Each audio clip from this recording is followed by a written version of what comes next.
Ay mga boss, update tayo yung kanina, yung yung naglagari ako ng mga driveway. So ayan na boss, hanggang doon. Yan, nabuksan na. So ipapakita ko sa iyo yung sinasabi ko sa inyo na hauling na kailangan nilang buksan kasi doon natin i-joint yung mga lateral. So ito guys, nandito na yung digger sa dulo.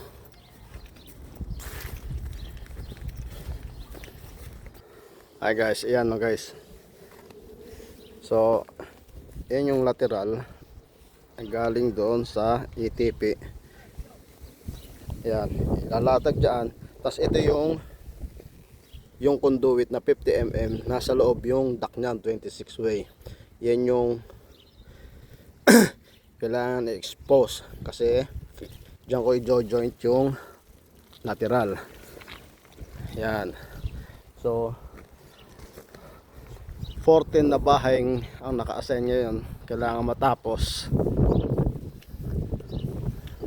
kasi bukas i-blow namin to hanggang Sabado.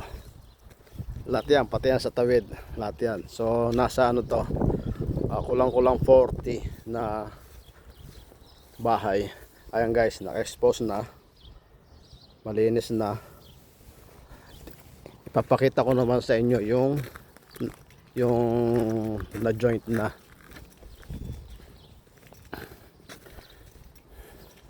So far nandito na ako, ay yung mga tools ko, ay renovator. Ayan.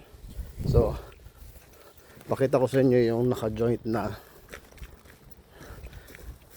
Yan, ganyan lang guys ang ano namin dito. Hindi lahat ng oras nasa fiber ang hawak mo. Siyempre may kasamang civil to, kaya kasi outside plant. Baga latag mo, kapit mo. Ayan guys. Ayan. Tinanggal ko, pinutol ko yung duct na 50 mm. Tapos dyan ako nag-joint. Bali hanggang doon na yan sa dulo. So dahil lunch time pa, after nyan, matapos lang yung dulo ng digger, lilipat yan doon sa dulo, o otherwise pabalik naman siya rito, backfill yan, backfill naman na yan. Tapos yan lahat ngayong araw. So backfill lahat na, backfill. Siyempre tulong-tulong na kaming apat, kasi apat kami dyan. Ayan, tapos ka na kuya mag-lunch. Ayan guys, tingnan nyo guys, napakatahimik dito. Kaya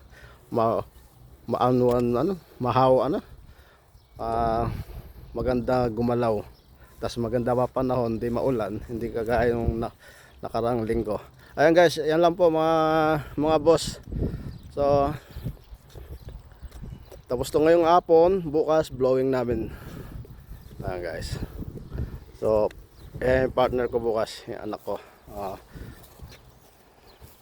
So backfill. Hoy, magano ka mamaya. Ang tawag na kuya? Tumulong mamaya. Hindi tayo magkaka-extra oras. Extra oras kami yan lagi.